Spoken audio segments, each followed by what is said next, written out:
Here we go. We're live. Good morning, Vinnie. Good morning, Mikey. We're gallivanting. We're live in the Western world, broadcasting to the rest of the world, effortlessly and with hardly any sweat. Well, I don't know that I'd go with effortlessly, and I really wouldn't go with hardly any sweat because I don't know about you, pal, but it's a little warm up here. Well, we got 80s and 90s here, so we're used to it. But I know what you mean. That changes everything, doesn't it? Well, yeah, when you're used to not sweating, and then all of a sudden you do sweat, it's not New York back east. You live back there. You know that May 1st, May 15th, you're going to start sweating. I mean, that's just it. Get out the It's no surprise. get out the spaghetti vendors. Get out them tank top T-shirts because you're going to want your underarms exposed, so you don't carry all the sweat with you. You spread it equally among the other city goers. Right out here, it's what are we talking about? It's May, April. It's 40 degrees. People are still walking around in their parkas. But it's July. Of course, some Julys they skip the summer and just have a more winter. Yeah, they just bring it. It's called winter light, and they just send it in, and they let you live with it. Then they send it back out to winter again. When there's no sun by the 4th of July, you know that it's just going to be more winter. But yesterday was beautiful, gorgeous day. Here in the Pacific Northwest, warm. It's did they open the Kingdom or whatever it's called, Safeco Field? No, it's called T-Mobile Park. Did they open the roof? Yeah, I would think so, except there was nobody there. On the road, sorry. Love to be here, but we ain't. They were in Detroit, beating the Tigers, so I don't know if they opened. The roof was open. Now, Detroit, that can be a sweaty city. Detroit, yeah. I mean, it's a city that's built on sweat. I mean, that's a city. Now, I don't know when the last time you were there, but that's a city that's built on sweat and crime. And, usually those two don't go together. But for some reason in Detroit, they match up. The more sweat, the more crime. Well, you have to work for your crime there. It isn't just given to you. Some cities, the crime is just, here, go out and beat somebody up and take their money. In Detroit, there's not a lot of people with a lot of money. So you're just beating people up for no good reason. So, yeah, a lot of times you're just going out there and beating people up and they don't have anything. I'm putting in the effort. I'm beating people up. I'm just not making a profit. And then you got old people, and old people don't carry a lot of money anymore. And we carry cards. I mean, if you wanted to rob me, you'd get nothing but a card. And the card, you go to a store to use the card. Doesn't work. It's not going to work. So I don't know, if I'm a thief in a place like Detroit, I'm sweating it.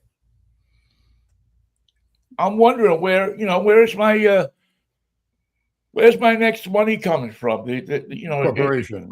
You buy tires for your car. You're going to steal from a corp.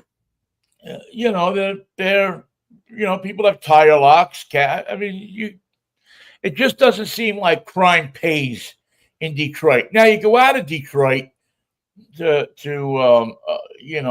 Bloomfield or to what is it, Fairfield Park up there, Fairlane, the 3Bs.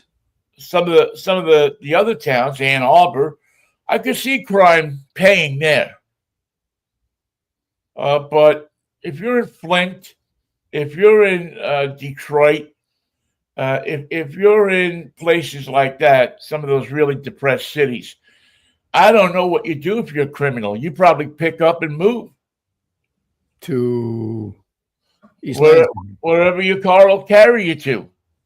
Someplace where there's less crime, where you can fit in as a criminal. Instead of sticking out like you're the only guy selling buggy whips.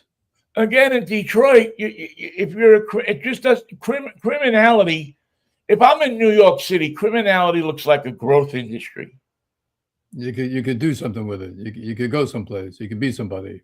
At the very least, there's enough idiots that are walking around with their jewelry on and everything like that that you can make a criminal's living there.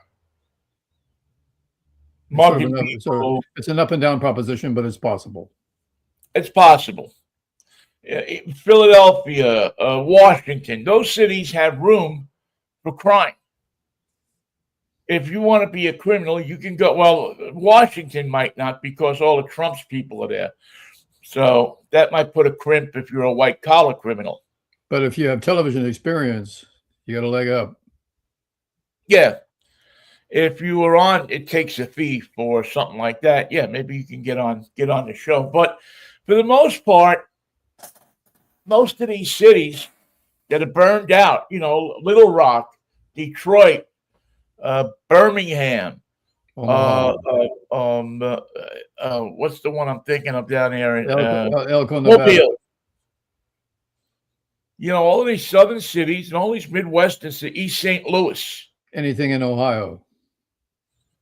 Well, Ohio has a couple of nice spots. Ohio, I mean, they can still, it's odd. It's not far from Detroit, but Columbus and Toledo seem to be places where crime. What about Holy Toledo? I don't think Holy Toledo has any room for crime. It's a pity. I think so. The criminals have laid stake on these places, and they've said, "Listen, I'm the criminal here. I applied for this job a long time ago. I'm the person. Go get your own territory. I'm trained for it. I worked the streets. I worked my methods. I've earned this criminal position. I've been arrested by the cops enough times. I know the system. I know how it works. We have a friendly disregard for one another. If you're passing through, just keep on passing." And so what do these people do? What's the Devo town in Ohio where they do the tires? Oh, isn't it Columbus? No, that's the Ohio State. Not Toledo. Maybe Toledo. No. No, not Cleveland. Devo's hometown. Akron. Thank you. With the big tire by the freeway. Akron is I don't know if they have the big tire by the freeway, but I think they do. Everybody's got a big tire by the freeway. I don't know if they have that big tire. The big picnic basket, I think, is gone. Where'd it go? The company that was in it moved out of it. Too much to maintain the building. And so they got them. And then a bunch of people were living in it. And the cops came and they said, "We can't have this here. This is criminal. Not having this. We don't mind if you criminals come to town, but you can't come to this town. You just can't set up shop. That's another matter. That's like a storefront criminal proposition." And then you have the other town where they're eating the cats and the dogs. Prepared properly, there's something to be said for that. So that they're not letting any criminals in there because we have criminals who know how to cook here. By the way, Tomas, the 26-pound cat, was not going to give up this chair today. He was sitting here. He fought his brother for it. He thought he had ownership, and he refused to get up. And I mean, he made himself heavy and low. It was a very difficult series of events that got him off this chair. And he said a few things about it, too. Oh. Well, doesn't that have you bend down and sneak up behind him or no sneaking up on this monster? A tap on the ass or something? He just wanted this chair. He thought he had fought for it and had earned it. Well, Mikey, I think you let him take over the house. Well, he's too big to argue with. You just had to drag him off the chair. Guess what? You know what he put up with? Where is he now? He's right over there on the couch, as if there was any doubt about his superiority to mere humans. So I took the chair. I gave the chair up, but I'll take the couch. Yeah, his basic thing is he's not going anywhere. You can control him. You can say what you want. That's what Vladimir Putin said today. I'm just like the big fat cat on the chair. I'm not going anywhere. I think he might be surprised. Vladimir's got 50 days to end the war. 50, let's call it 49, because he's not going to do anything today. He's going to think about it.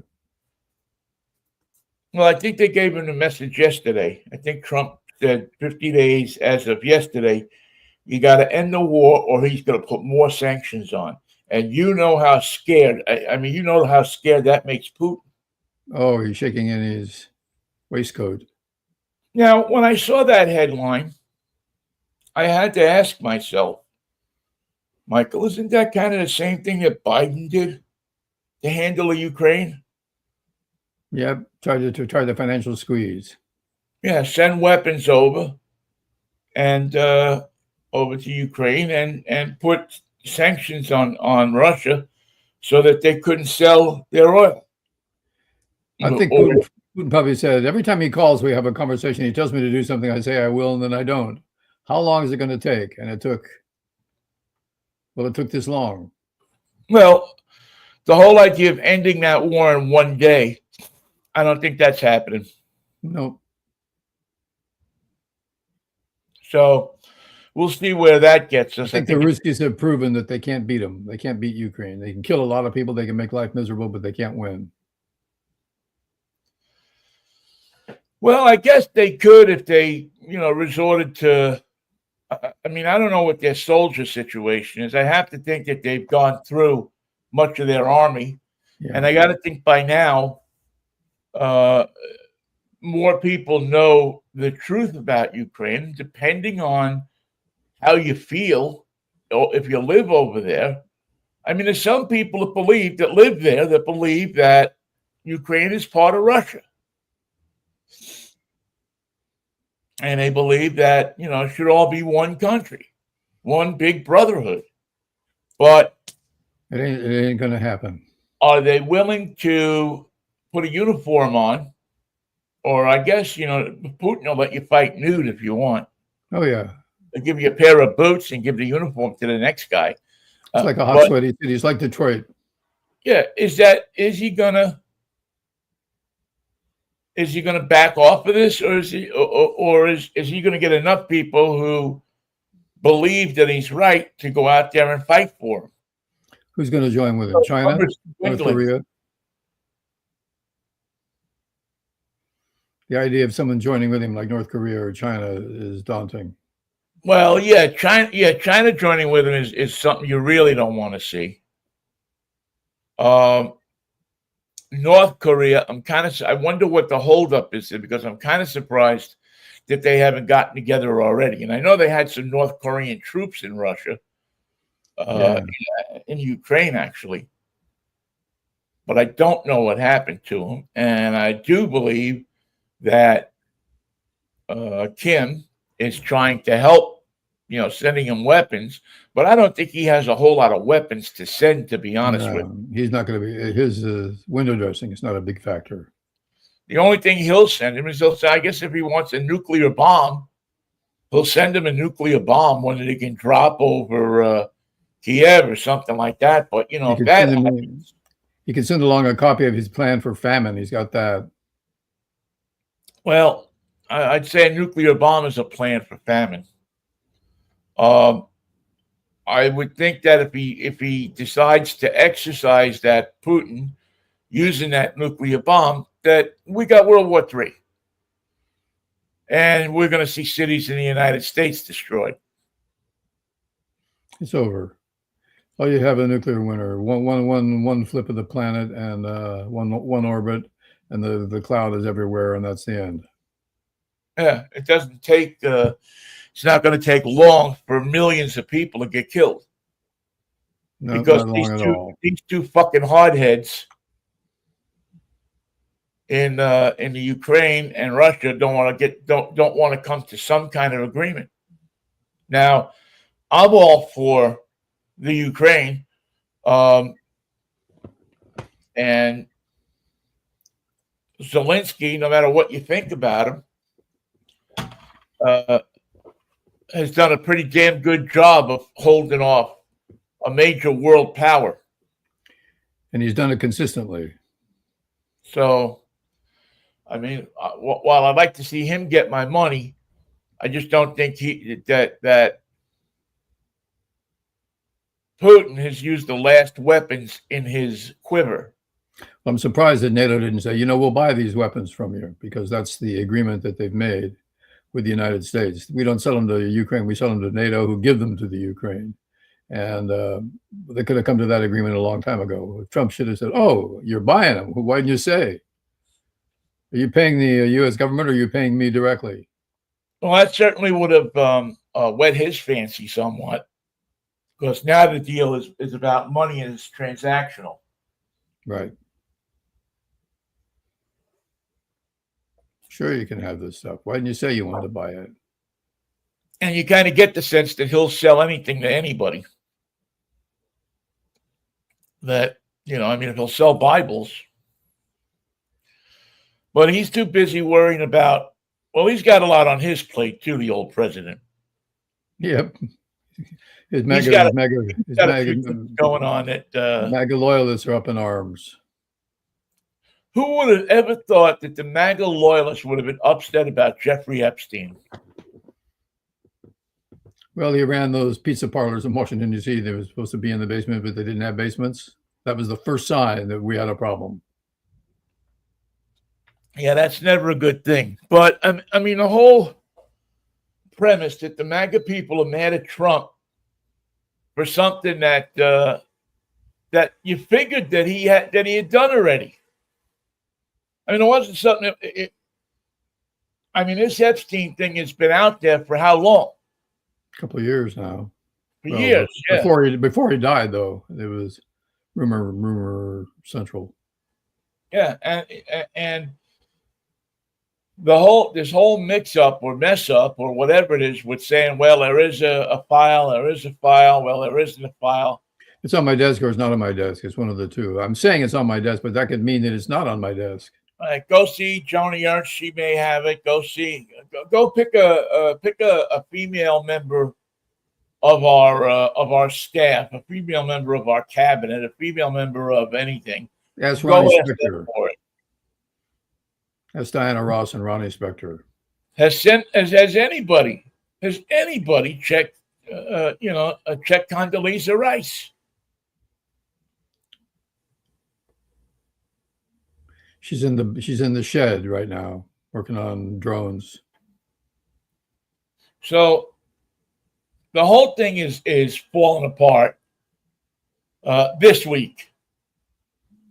That's the problem is so many people take their news as this week. And that's what they're upset about this week. And really, this is just a little bit of last week's news. So we're still ready to get some more of this week news. And then what'll happen is something will happen next week and people will be off to that and they'll forget about what happened this week because we don't remember. I used to have a great memory. I could remember things. And I've noticed that past 5 years, mostly since COVID, actually, I don't remember things like I used to. You're still pretty good on baseball, Ben. I remember long-term things, and I remember things that, but it takes me, but that memory of, the Giants won 3-2 the other night. Well, which night? Well, Thursday, Friday, I don't remember. Who were they playing? I don't know if I remember. I just remember they won 3-2. That's the thing that bothers me, and I think and sometimes it leads me to believe, if I want to go conspiracy theory, that the government has done something to make us forget things because too many people forget things. What they do is they give you new things to remember. If they want you to forget what you just said, they'll give you something else for you to remember. Right. So sometimes I wonder, is it me? Is it, my age? I'm not a young kid. And so does the age affect it? Does the age do that? I mean, I remember my dad when he was my age. I mean, he used to remember things pretty clearly. You know, and I knew he remembered because I didn't agree with anything he said. I've disagreed with this point of view before. Yeah, we had things that he would say and that he knew and that he remembered, and I'd say, Dad, no, you don't know what the hell you're talking about. And we'd have dinner. So do you think that he would believe that Epstein was innocent of having a custom? No way. No way. He wouldn't believe that Epstein was innocent. He wouldn't believe that Trump was innocent, although I'm sure he would have liked Trump. I don't believe he ever thought he would have been innocent. But he would have been one of those guys that said, well, let Trump clean up the swamp. He's not from politics. So maybe he can clean things up a little bit. Maybe he can straighten things out. He would have given him that benefit of the doubt. So like most of the people on Staten Island do. Yeah, I was going to say, look how that's worked out for him. That's quite a different thing than you have going on in Manhattan or the Bronx, or, So anyway, I don't know exactly what's going to happen, but I know that I don't expect this Epstein thing to have any more legs than the Hegseth thing, have any more legs than the who's our Secretary of Security of Homeland Security? No, Kristi Noem. I don't expect it. I don't expect it to have her legs. She's got a cowboy hat, And she's got some idiocy to come. We haven't found out everything about her. And then we have Mario Rubio, who's chomping at the bit. He's tired of sitting on the couch and saying nothing during these big important meetings. Mario, sit here, look at the camera now and then. Don't say a word. And that's Hegseth next to you. Don't let him say anything either. And don't let him have anything to drink. How must it feel to work for the guy who publicly called your father an assassin of President Kennedy? That was the senator, Ted Cruz. Oh, was it Cruz? Well, did he say something about Rubio too? Was involved in that? I thought he said that Rubio was involved in some conspiracy against Kennedy too. Well, he's from Florida, so if you're from Florida, you're involved in every conspiracy. Which could be true. Just because I'm saying it doesn't mean it's a lie. Although, if it's Donald Trump, my go-to with Donald Trump is if he said it, he's lying. If he implied it, he's lying. So I don't know. I mean, it's fascinating to watch what I can stand to watch. I don't have the stomach for it like I did the last. Well, it's always long form, Vinnie. There's no short version. You have to watch all morning long to see the ridiculous White House meeting. It's preposterous. A very serious subject, but it was done in such a preposterous way. Yeah, and by now you're conditioned that you know that everybody in the room is full of crap anyway. There's nobody telling you the truth. There might be body doubles that are just sitting there. Look at how they're running from rats on this FEMA thing in Texas. It's not my fault. It's FEMA's fault. We give it back to the states. It's his fault. No, it's not my fault. No. I told them. Oh, no. I said we're giving it back to the states. The states can run it any way they want. Well, let me ask you this. How long do you think it'll be before some family from Texas goes in and sues Leon for cutting the staff? For cutting the staff. If you're just a special employee, a special envoy from the government, then you're not. Then please accept this special lawsuit. Government, are you? And even the president says that you didn't do your job right.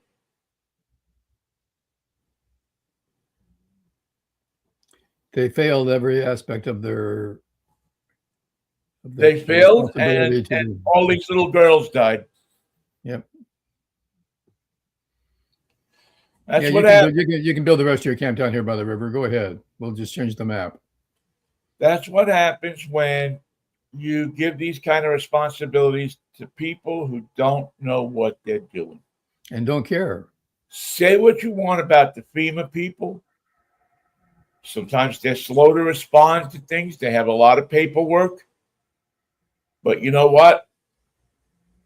When there is a tragedy, when there is an incident that they have to respond to, they got it down. Yeah. They're the ones that get the shelters up within 24 hours. They're the ones that move the people out of the floodplains. They're the ones that have the weather forecasters. That have the weather forecasters. They're the ones that know how to handle a situation like this. And they're sitting home on their asses. Unemployed. Because they were told to get out.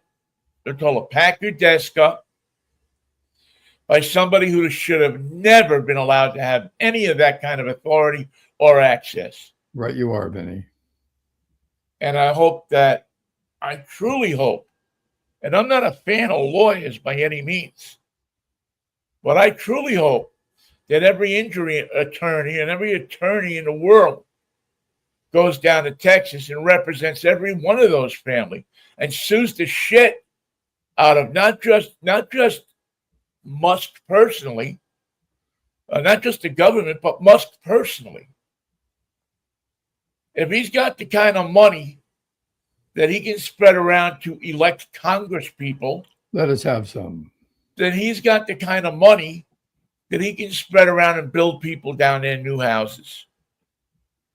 Funny thing about the tragedy there is that the bodies are now turning up 30 miles away from the incident. Well, it's not funny, but yes, it's sad. Remarkable. And you just get the feeling that some of this, if not all of it, could have been avoided. Not according to Donald Trump. No one's ever seen anything like it. Well, no one's ever. There's nothing he does that nobody's seen anything like, and in many ways he's right. Nobody has seen anything as stupid as he does. Nobody has seen anything. You're going to have a flood. It's going to be a big one. I can make it worse. First, I take away the weatherman so you don't know what's coming. Second, I take away the response so there is none. There you go. Perfect. It's the perfect storm. And, I mean, how in the world do you, if you're a state official down there in Texas, how do you face your people? If you're Governor Abbott, if you're the Secretary of State there, if you're those people, how do you stand in front of your people and say, we did the best for you we could? What they're saying is now's not the time. There'll be a time to talk about this after you're all dead. Yes, 30 days when you forget it because you've been drinking the water. That should do it. Because the stuff we put in the water makes you forget things after 30 days. It's like Men in Black, except slower.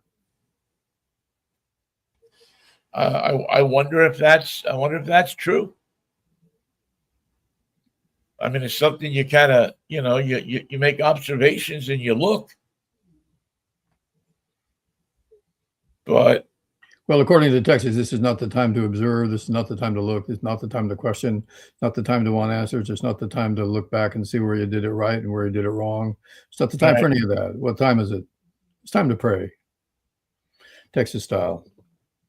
It's time to find the rest of the people, or the rest of the bodies that they can.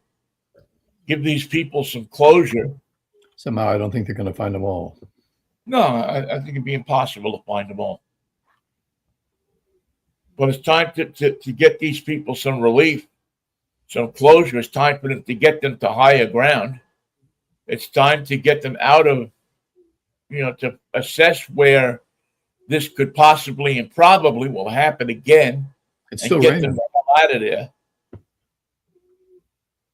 And maybe it's time for these different states to put up lines that say you don't buy a house here. Oh, no, they're doing it just the opposite, Vin. They're moving the line so you can buy more houses there. You don't build a camp here. You don't put a road here. Because this thing used to be a lake, and every time it rains, it fills up. We call it Flash Flood Alley, but don't take that personally. We don't mean it in terms of the flood or the alley. No, we're talking about a guy that used to race cars at the track, Flash Flood Alley. That guy, remember Alley? Everybody knows him. But that's what it's time we do. It's time for the state legislatures to tell people no. And in order to do that, what would they have to do, Michael? They'd have to keep their hands out of their pockets. No, not likely in Texas. They'd have to say, well, I can't take this $2,500 engraved rifle as a gift. It's nice, though. Or you get an easement to put a road down in the middle of the floodplain. You'd be better off putting a couple of docks up there someplace. That's what we need to do. But we don't live in Texas, so we don't want to tell them how to run their business. We don't know how to tell Roland Greg Abbott how to run his state. Because he knows better. I'll tell you what, he sent all those migrant workers up to New York in buses and out up to Cape Cod. Bet he wishes he had a couple of hundred of those people back to help shore up creeks and stuff like that, because those are the guys that they would send out to do it. He's a repellent figure. Those are the people that you would have had that the Red Cross would have used to help put sandbags up. Those people that you put on buses and threw out of your state are people that in time of emergencies you called on. You're going to rebuild the Camp Mystic so it can flood next year. Please help us. And they were the people that responded. They weren't first responders, but they were the people that people called on. Hey, you got a construction company? You got a few pickup trucks? You got 10 guys that work for you? Meet us down here. We got to put up a breakwater. We got to put up a seawall, a river wall. We got to make the water go like this, make the water go like that. Who's going to do that? Who are the guys trained to do that? Who's going to dig the mush out of those cabins? Yeah, those people that you threw out of the state, those are the people that'll do that. Now, where are they? Well, you either swept them up and sent them back to their countries, or you sent them to some country. You just got rid of them. Running from ice in Oxnard. I'll be honest with you, if I was them, why would I even lift a finger? Go ahead, deport me.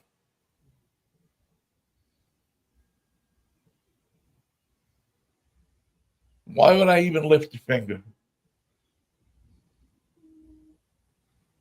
I'm over here making, you're paying me half of the minimum wage. You're paying me $8 an hour off the books. I'm supposed to be grateful. How in the world would, I mean, it shows you how desperate people are. I remember when my dad used to hire illegals. My dad used to hire them all the time. Pump gas, workers, mechanics. Yeah. It was just a thing in the automotive business. Every shop had one or two of them, or three of them. A lot of them knew a lot about cars. A lot of them came. We had a guy from Argentina that used to build race cars. Wow. I mean, he used to fabricate race cars and chassis. This guy, when you'd come in with your 62 Impala, and the door would be smashed, most auto body shops would just call up for another door. Fernando would go over and he'd cut this piece, and he'd bang out this piece, and he'd cut this piece, bang out this piece, and he fixed the door that was on the car. Because he had done it before. I don't need parts. We don't have parts in Argentina. We fix everything. And you couldn't tell the difference in how good the repair was. Might have been better than aftermarket parts. It was better because he knew how to put things together. He'd seen it before. Now you go to a body shop and they just want to take 6 bolts off. Take this door off, put a new door on. Yep. Throw some paint on it, send you out the door. These guys were craftsmen. And these are the guys they threw out of the country. Typical. Where we needed people like that to be in the country. To show people. I learned what I know about auto body from this guy. How to fix a fender, how to pull out a quarter panel. They didn't need a big pulling machine. He used to do it on a fire hydrant out in front of the shop. A fire hydrant, the chain, and a couple of come-alongs. Come along. And he fixed a quarter panel better than anybody.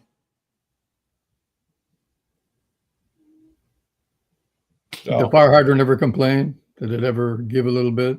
Didn't even bend. One thing about those people that install those fire hydrants in the early years of last century is they put them in there. Those people weren't worrying about going home at 12 o'clock.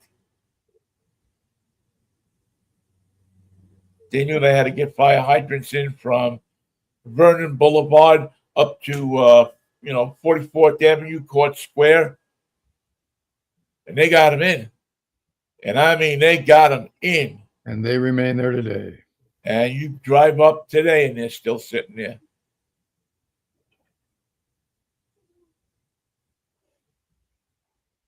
Because they were put in with craftsmanship. If you take a 50 Ford and run it into it, the Ford's going to be the one to complain. Fire hydrant will be sitting there.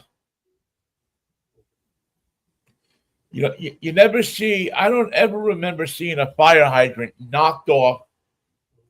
Just sheared off at the ground. Sheared off. In California, I saw it several times. San Francisco, here in Seattle. Our fire hydrants don't hook up to anything. They're just sitting there. But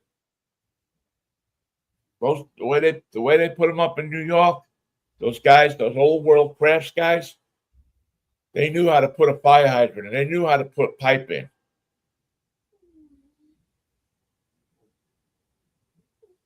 And these are the people who you decided to deport. Yeah, another wonderful example of immigrant labor. Build all of Manhattan. Say again? Immigrant labor build all of Manhattan. All the skyscrapers. All New York area. Manhattan, Queens, Bronx, Staten Island. All of it. All of it had immigrant labor. All of it.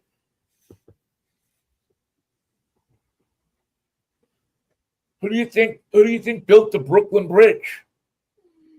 Some people there was a bunch of guys sitting around Park Avenue said, okay, here's $50 million we got to build a bridge, put code rolls on, and let's go out there. Start putting that thing up. Well, I got something I got to do. Could you hire somebody else? Yeah, they didn't. Yeah, I got a place I have to be. They didn't build those things themselves. They brought in people. They brought in people from other countries.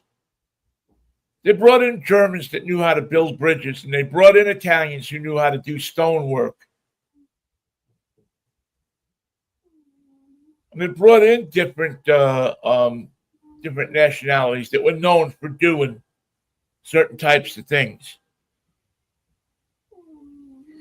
Previously trained in the streets of Europe. soon to be Mets fans. You know, they had all those buildings that they built and hadn't fallen down. They were standing since the 14th century. So they figured, what the hell? They seem to know something we don't. They seem to have it down. They seem know how to mix concrete or put stone together. They got something we don't. Let's use it.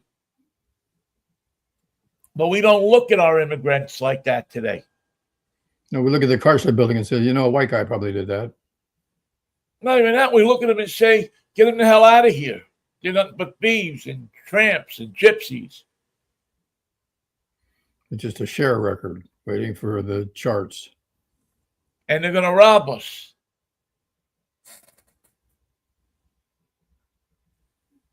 Pretty amazing. You know, and listen, they had problems too.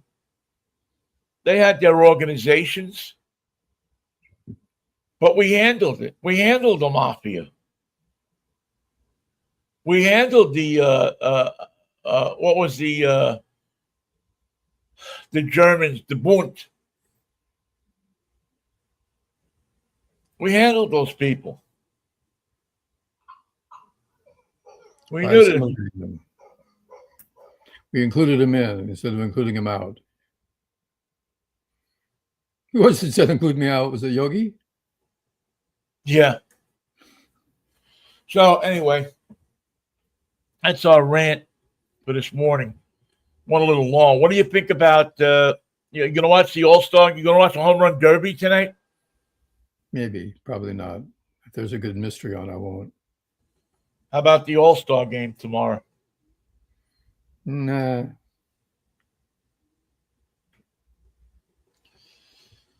Yeah, you know, it's funny because it really ain't what it used to be.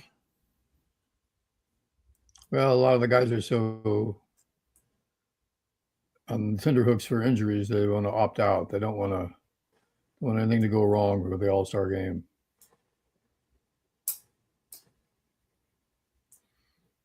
Five or six extra innings on a pitcher's arm these days is a big deal.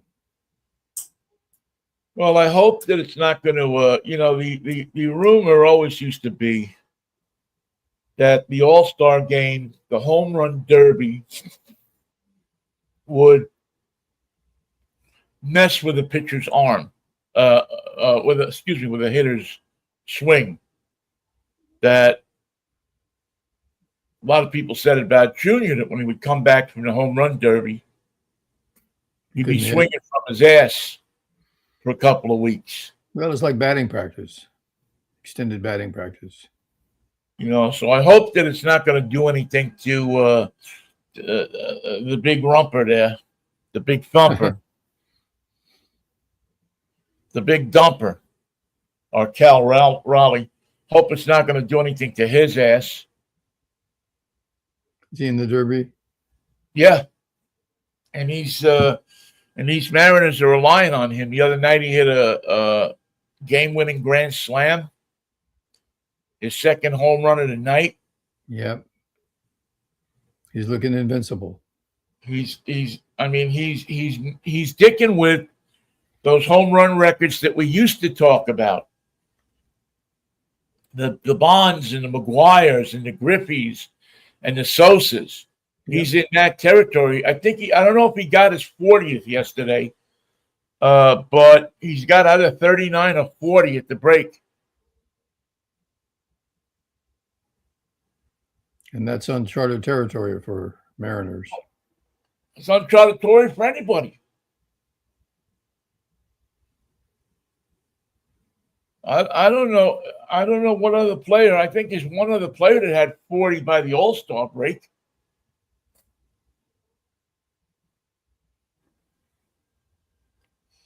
And I'm not sure I even know who it is. And this guy got picked out of nowhere to do something that no one expected him or anyone else to do. Nobody. That's what's so sweet about it, Michael. Is nobody, right. Not even him. Nobody expected him to have this kind of year. I mean, they signed him to a big contract before the year, before the season. And, you know, everybody thought, okay, we're keeping a good catcher. Because nobody thought Give what it a a guy that can handle the pitching staff, can get a hit when he needs to, knows the field, knows the stadium, knows how to hit here, has been successful here. If you call 260 for a catcher successful. But this guy's putting down Mike Piazza numbers. This guy's putting down Carlton Fisk numbers.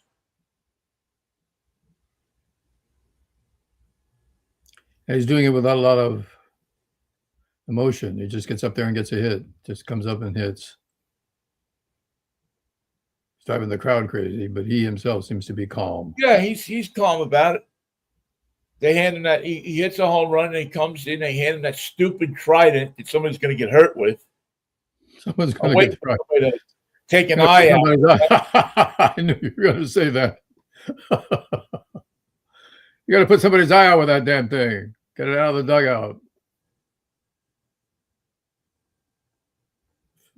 Well, it just seems by the way they carried around and poked it at each other and everything, somebody's going to get hurt.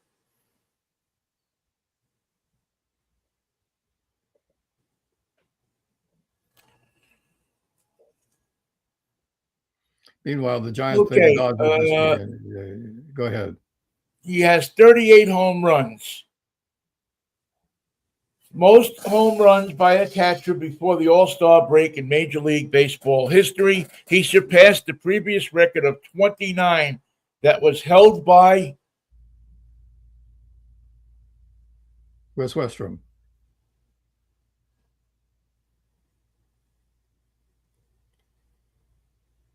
Think 70s.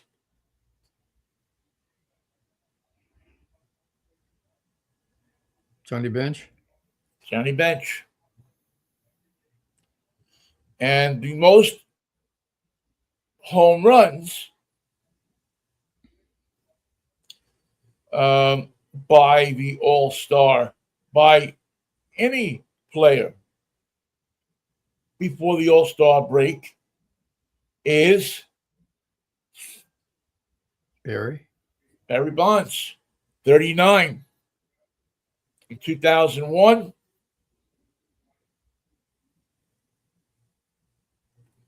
so he has the second most home runs in Major League history by the All-Star break.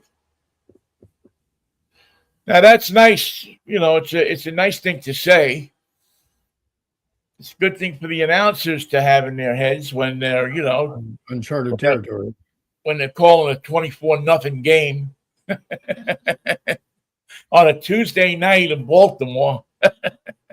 Cold and wet night. Well, there's 1,100 people here tonight. Let's see if we can get a little something from every one of them. You, where you from? Who's your favorite bobblehead? Oh, my God. Well, it's either that or you'd hear Niehaus singing, what is it, the Wasatch Cannonball. The Wasatch or the Wabash? Wabash, excuse me. I'm thinking Wasatch. I'm thinking Utah.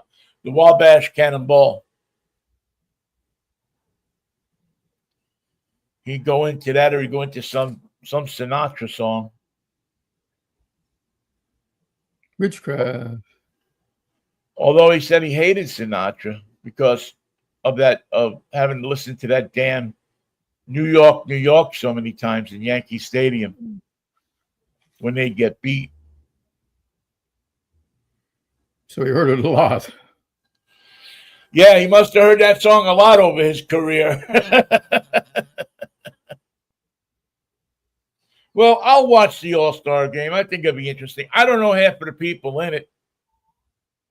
I mean, I'm getting a little bit more familiar because I've been following baseball a lot closer this year than I have in the last few because I have the T-Mobile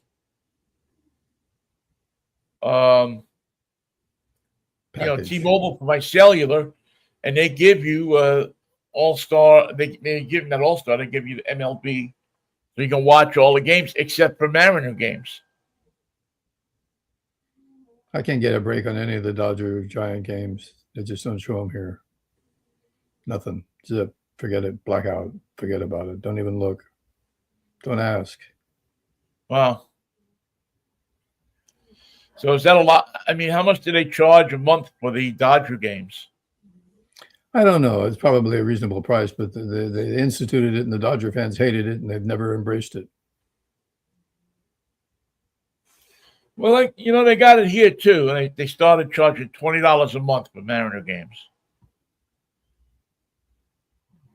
That's about the legal limit. You can't very well ask for more with that team. I don't think you could ask for more for any team, at least not right away.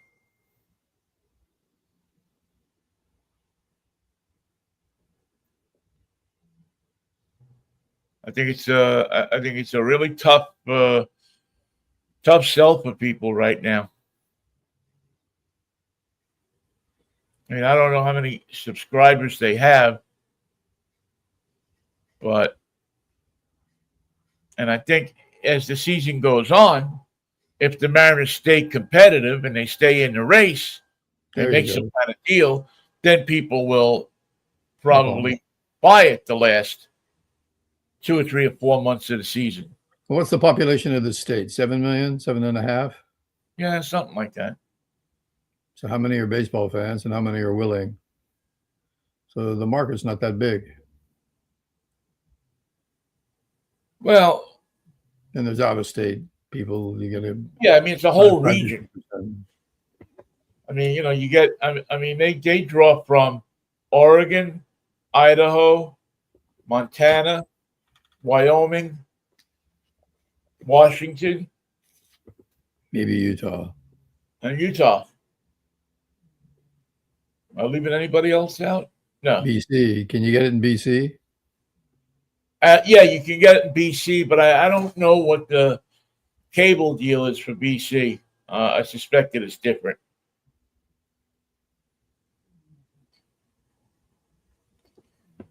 I don't know what their deal is with Rogers Cable. Oh, Canada. Yeah, they don't like us up there much right now. It's another place that we burned our bridges with. We were friendly with them. Then not so. Then more so. Then less so. Then not at all. I mean, at least it isn't like they hate the people. But who wants to go on vacation in Canada and hear somebody complaining about your government for 5 days?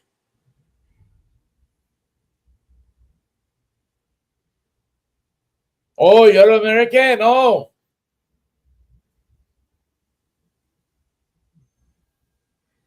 How much does it cost after the part goes across the border 3 times?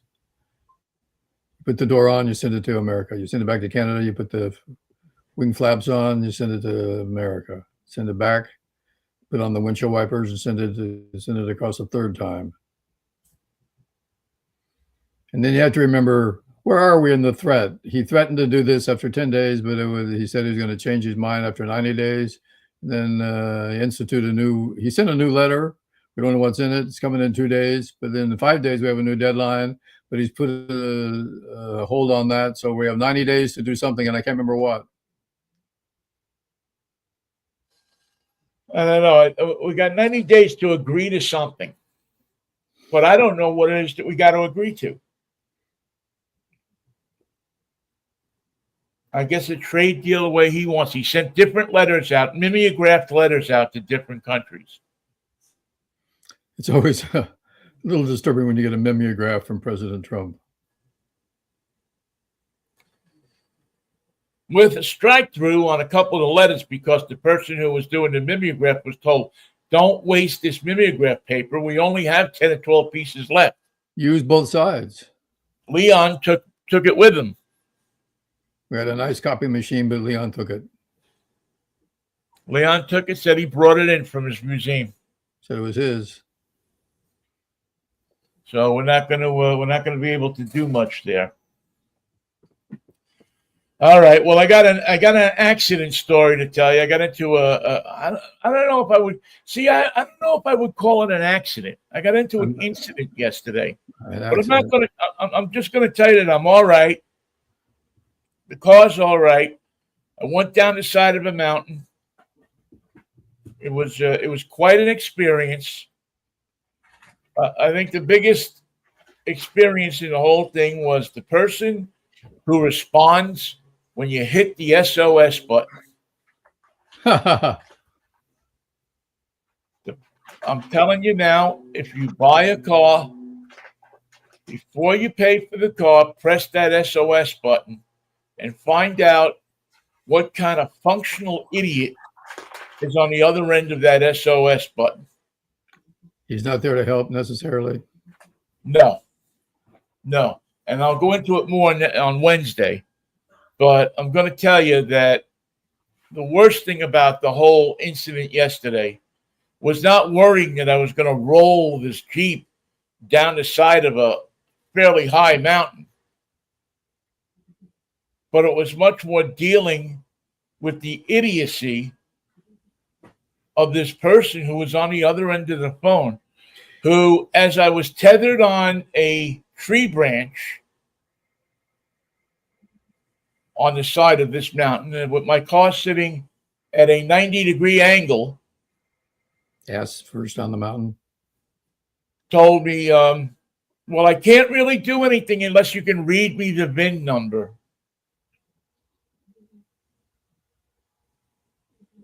Like you do. The car's on fire. I need that VIN number. Need that VIN number. We'll talk more about it on Wednesday. I'll be less upset and able to give you a more clearer picture. What sort of Jeep was it? It was a Jeep Rubicon pickup truck. So you crossed the Rubicon with Julius Caesar and the. I almost crossed the gates of heaven with this thing. Ooh. So I'm glad I got out of it. The Lord was looking at me, keeping an eye on me. The rat and the saint were in the car with me, and they're all right too. They kept things light, and so Turned out fine. turned out fine. My visit to the ORV park could have been a disaster, and it turned out hunky dory. You got your hunk, you got your dory. Well, I'm glad you're okay, Ben. All right, man. Thank you. I appreciate that. Let's try to get together on Wednesday morning if the Lord's willing. The creek don't rise. I have a question. Will it be a wacky Wednesday? Is it possible? Well, who do you want to win, the American League or the National League? National League.